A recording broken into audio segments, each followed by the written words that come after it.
Today's show is sponsored by the ABV Barrel Shop. The ABV Barrel Shop is located in the St. Louis metro community of Arnold, Missouri. The ABV Barrel Shop is focused on one thing, single barrels. Best of all, you can try before you buy. Head over to abvbarrelshop.com to sign up for their email and text distribution so you know what they have in stock, what classes are coming up, and who from the industry may be coming in to visit. The ABV Barrel Shop. It's where single barrels live. We are also sponsored by the Bar to Go. The Bar to Go offers traveling minibars that are no bigger than a small purse or toiletry bag. Best of all, they are fully customizable so you can create the perfect piece that is unique for you. If you own your own business, what a fun and unique way to promote what you do. Check them out online at thebar2go.com. That is the number 2 in the Bar to Go. If you have wholesale questions, call my friend Isabel Clark at 504-481-1297. Finally, we are sponsored by the Neely Family Distillery. NFD is a family-owned business that keeps ringing up awards in the spirits world. Head to Sparta, Kentucky to experience the family history, award-winning spirits, and meet the Neely family. Check them out online at neelyfamilydistillery.com. Now, on to the show. Let's drink!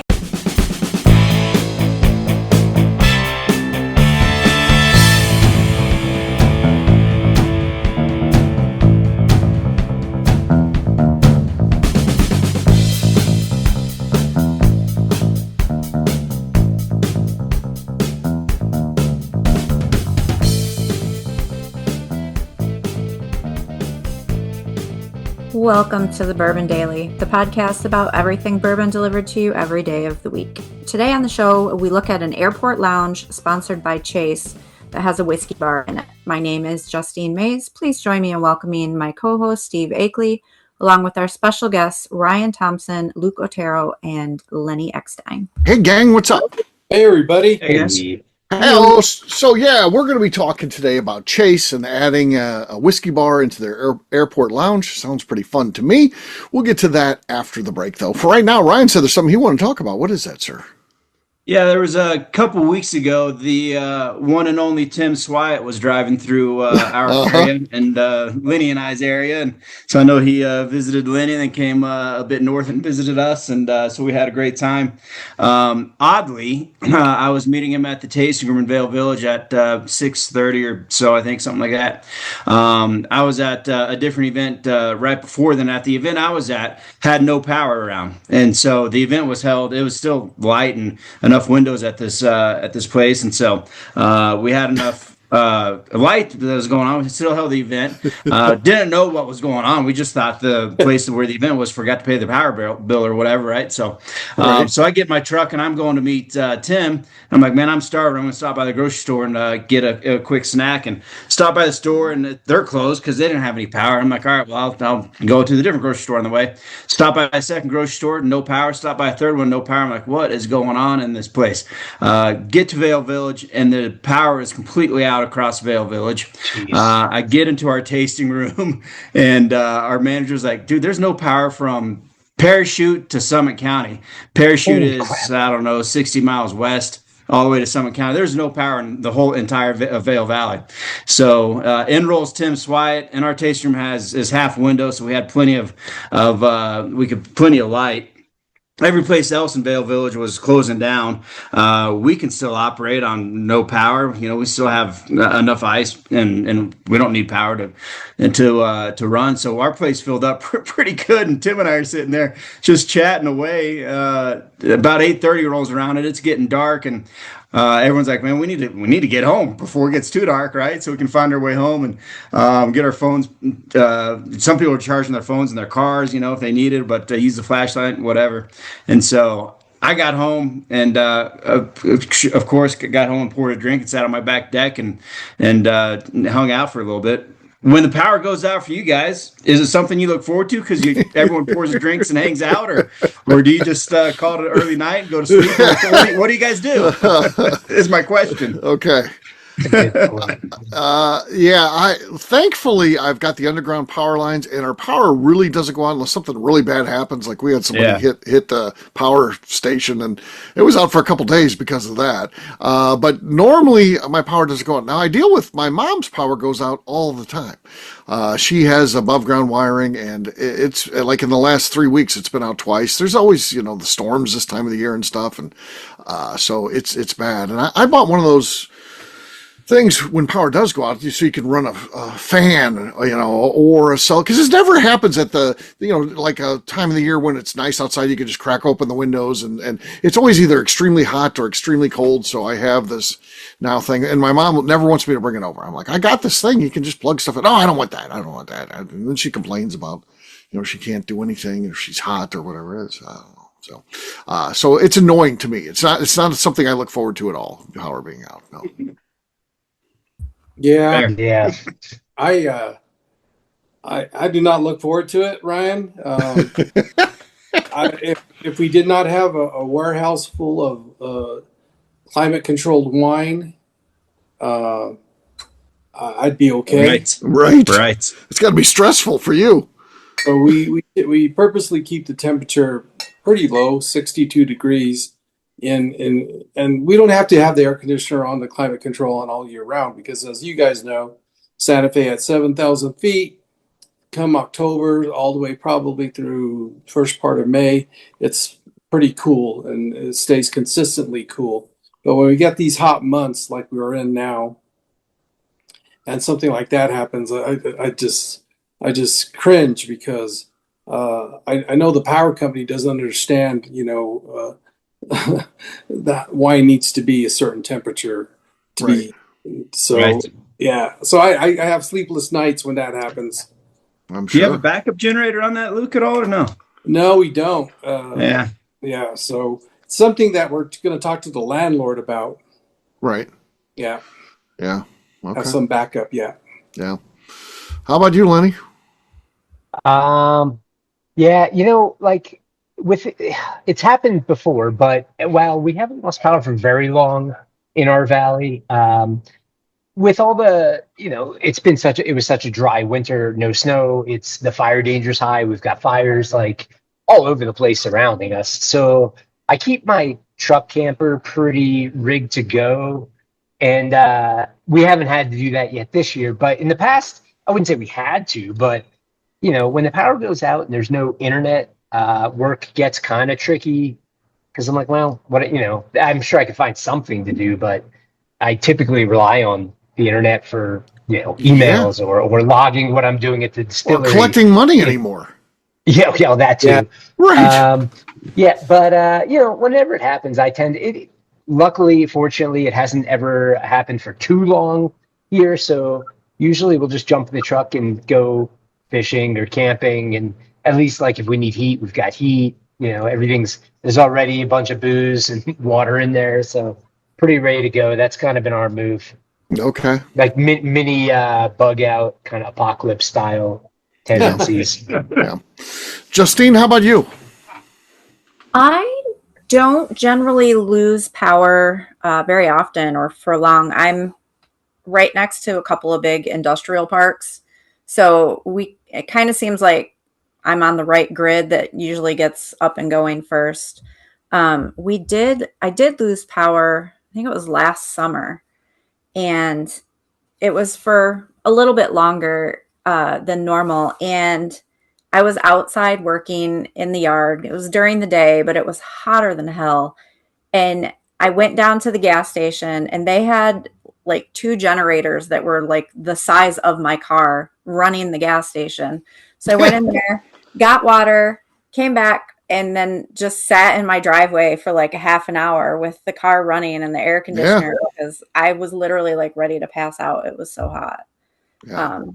But yeah, I mean, I don't generally, during the summer, it's not too bad. I hate it when it's like during the winter and you lose power, because, heat and stuff like that is nice, but. Right. Yeah. I get it.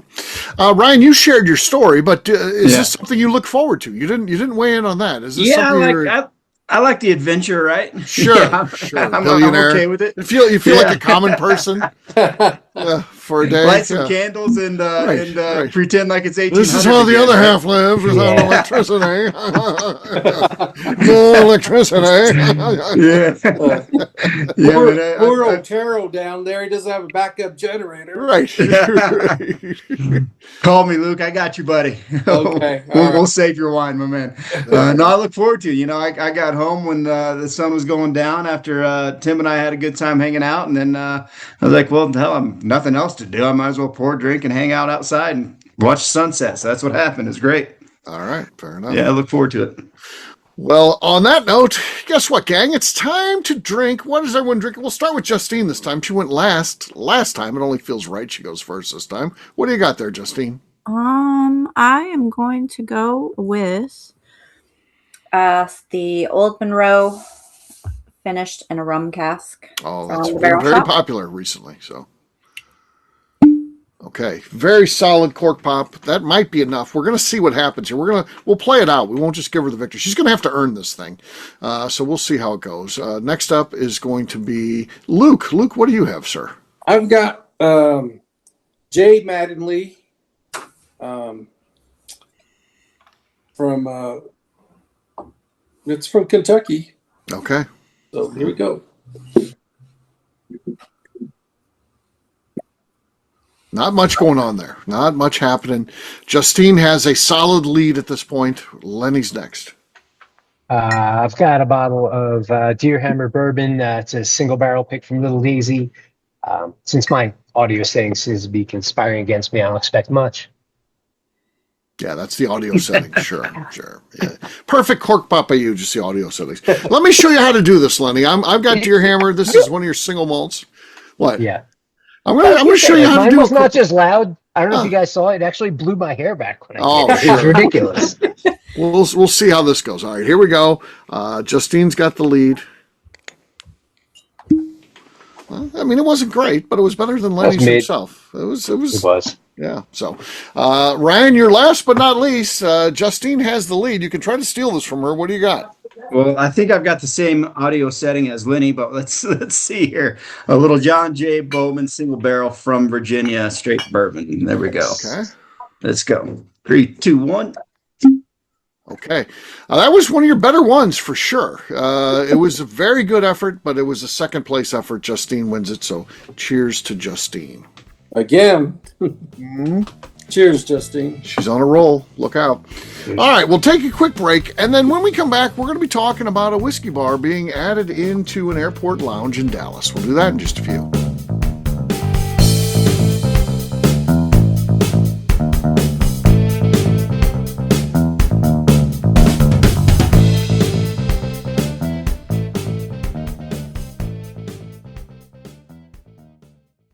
Okay, let's talk about the people that make these shows happen. First up is the Stave and Thief Society. Via their in-person class at Moonshine University in Louisville, Kentucky, the Stave and Thief Society is the place where you, a bourbon enthusiast, can expand your knowledge and emerge an executive bourbon steward. In 2017, I completed my executive bourbon steward certification. It's the most comprehensive bourbon certification available and connects you with an expansive network of bourbon enthusiasts and professionals. Check out the full listing of in-person and online certifications and join the society today by enrolling at staveandthief.com. Speaking of Executive Bourbon Steward certification, the ABV Barrel Shop in St. Louis, Missouri has developed a unique partnership with the Stave and Thief Society to offer a preparatory class to assist you in getting your Executive Bourbon Steward certification. This prep class costs only $25 and is available to take live or online via Zoom. Graduates of our class receive a coupon code good for 15% off your Executive Bourbon Steward certification held in Louisville, Kentucky. This saves you almost $90. Additionally, you can collaborate with fellow attendees to split travel costs when you go to Louisville. If you're interested in signing up for the class, simply head over to abvbarrelshop.com and check out the classes and events page. Last but not least, we are sponsored by Neely Family Distillery. Royce Neely is the 11th generation distiller in one of America's oldest distilling families. A visit to Neely Family Distillery takes you through family history, where you can see all the artifacts and newspaper clippings through the years from this family that started distilling in America after James Neely arrived from Northern Ireland in 1740. Today, Royce Neely and his team are crafting some of the best spirits in America. Their bourbon and absinthe offerings keep winning top honors in the spirits competitions. Recently, their absinthe made history as the first platinum winner in the absinthe category at the San Francisco Spirits Competition. Neely Family Distillery is definitely a bucket list destination if you are a bourbon fan. Learn more about their spirit offerings, visiting their facility, and the awards they have collected over at NeelyFamilyDistillery.com. And now, back to the show.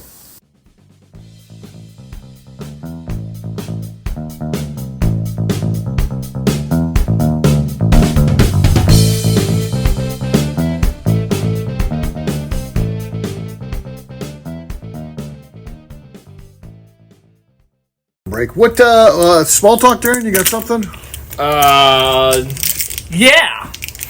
That sounds like it's going to be horrible. Yeah. I still haven't thought of anything. And you're listening to the Bourbon Daily. Welcome back. Today on the show, we are talking about Chase adding a whiskey bar to their lounge in the Dallas airport. Yes, we are. So Chase has added this whiskey bar. So, you got time to kill at an airport. The lounge is a good idea, of course. And now to have some whiskey available sounds really good, doesn't it? I'd like to see this happen more. Yeah. Yeah. I couldn't agree more. Yeah. This is pretty exciting stuff. This lounge I've gone looks like... to... Go ahead. Oh, go ahead. I was just going to say, They pulled. Are you guys reading a script? Because you're. Lenny, take two. All right, we'll go with Lenny. Then we'll get to Justine. We'll go to Lenny here. Lenny, what were you saying?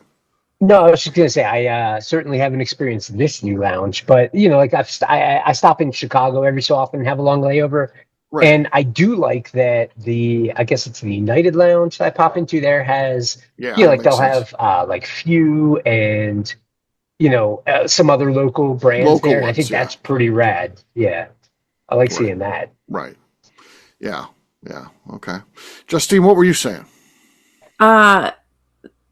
This place looks like the lobby at a hotel. Like It does look nice. It does look nice. Yeah. It's interesting. I feel like the Colorado airport would have everything but Colorado whiskey. That's spot on. Colorado is such a weird place. I think Colorado is fantastic. I think it's in the top 10, maybe the top 5 as far as whiskey producing states, but it never ceases to amaze me. We'll get people coming in from all over, and a lot coming from Colorado. I don't know, because we're on the I-70 corridor. I don't know why it works, or maybe we got business here. And I always ask, what do you think about Colorado whiskey? And Colorado people will tell me, it's no good. I like Kentucky bourbon.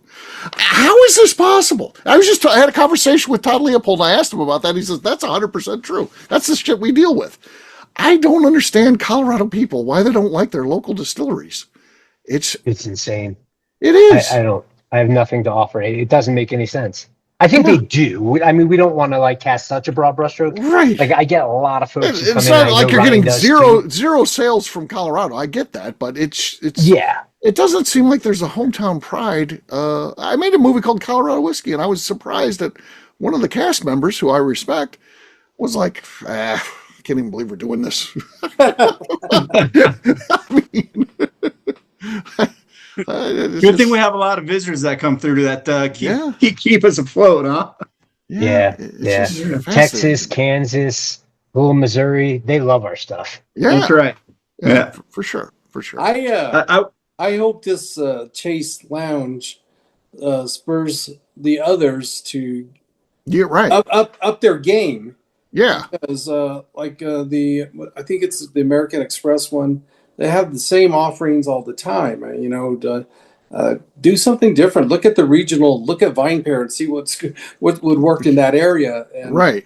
But yeah, I like Maker's Mark and I love Jim Beam too. But give me something different. If I'm going to be there for 2.5 hours. Yeah. It'd be kind of fun to explore some different things, and there's no better time when you have literally on a layover, you have nothing to do, So yeah, getting a couple pours of something you haven't tried before is way better than being like, okay, give me a thing of Makers. What else? I was just listening to an interview with one of the owners at Jackson Hole Steelworks. I think I've met him before, but years ago. But he was saying something I thought was fucking awesome. That where they're at up. In Wyoming, and obviously Jackson Hole has huge tourism. A lot of the bars they'll take their product or neighboring products, and say when someone comes in and orders an old fashioned, the bartenders have been conditioned to say, like, would you like to try that with a local whiskey? And they were saying like 50% of the time or so, maybe they'll say yes. But that's the move. Like, nudge people to it. Why not? It's a better experience, or a more compelling experience. Correct. I like that for sure. Yeah. For sure. Ryan, do you ever, is this an airport you go to? You got family in Texas, I know. You were from there. You ever flying out of that airport anymore, or? Dropped my girlfriend off at DFW last week. I didn't know about this then, and so I should have pointed her in the right direction. So certainly have some layovers in DFW, but not recently. So I have not yet been to the Chase Lounge here. I do have to say, a bit off topic, but the blue corn butterscotch pancakes look amazing. Sign me up for a plate of those when I'm going through. That does sound phenomenal. Yeah, she's gonna go fly so you can get some pancakes and some whiskey bar. Yeah. But I think I speak on behalf of the whole community that listens. We have a unique ability to turn any airport bar into a whiskey lounge when we arrive. Right. And so there's that. So I don't need a specific whiskey lounge, although this one looks incredible. I would love to hang out there. Probably miss my flight. A real good chance I would. But I do turn almost any airport bar into a whiskey lounge when I walk in. So there's that. Perfect. Yeah. Well, there you go. Just something new, and we're hoping it's a trend. And by talking about it, throwing it out there, we're hoping to add to that and get a head of steam here, where pretty much every airport that has a lounge focuses on a whiskey bar, and it could be a true revenue generator for them, because I do think that's a fun little activity for people that are sitting around doing nothing and just waiting for the flight to come in so they can get out of there.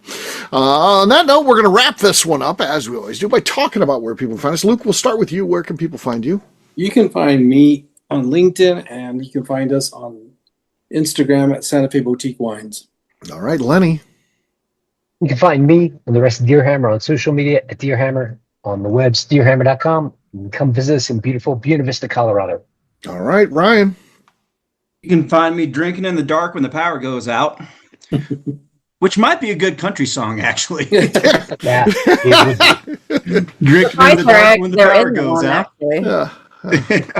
Across all socials at 10th MTN Whiskey, and our website's 10thwhiskey.com. That's 10th whiskey with an E. All right. If you're an aspiring songwriter, write that song, and then once you become famous with that hit, and then you can start your own whiskey brand. So there you go. I would suggest going to 10th Mountain, though, because that's right. he gave you the idea for the song. So, the least you can do. Justine. Yeah. You can find me on Instagram at JA_Maze. That leads to me, and I'm an easy guy to find, at Steve Akeley across all social media. ABVnetwork.com, that's where we have what's going on with the network, and we post all of our shows out there, so that's important. ABVBarrelShop.com, ooh, that's one you should definitely check out, ABVBarrelShop.com, because we have our content. You can sign up for newsletters, you can see what's in inventory, and all that kind of stuff, much, much more, ABVBarrelShop.com. Justine, anything else to say before we get out of here? I would just like to remind the audience to please give us a 5-star review. That includes comments. It helps new people find the show, which is very important to us. Also, if you like what we're doing, please visit our Patreon page at patreon.com/the ABV Network.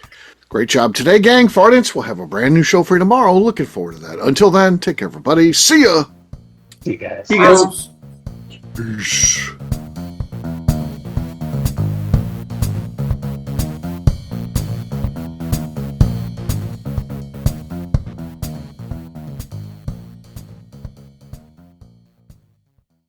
Before we let you go, let's talk about one last thing. The ABV Barrel Shop in the St. Louis community of Arnold, Missouri. The ABV Barrel Shop is focused on a couple of things. First of all, single barrels. We are the place where single barrels live. We go to distilleries, taste through the whiskey, select the best barrel, and have it shipped to our store where we present it to you, our customers, by allowing you to try before you buy. We're also known for the classes that we have in our education center in the store, as well as the events we have with industry professionals from the bourbon business. If you are in the St. Louis area, please come by and visit us at 6 Fox Valley Center in Arnold, Missouri. Or at a minimum, at least sign up for our email and text distribution so you know exactly what's going on in our shop over at abvbarrelshop.com. This is Steve Akeley, owner of the ABV Network, signing off. We thank you for listening to our programming and truly appreciate your support. The Bourbon Daily is part of the ABV Network. For more information or to become a sponsor, please visit abvnetwork.com. Thanks for listening and cheers. This has been a Steve Akeley production.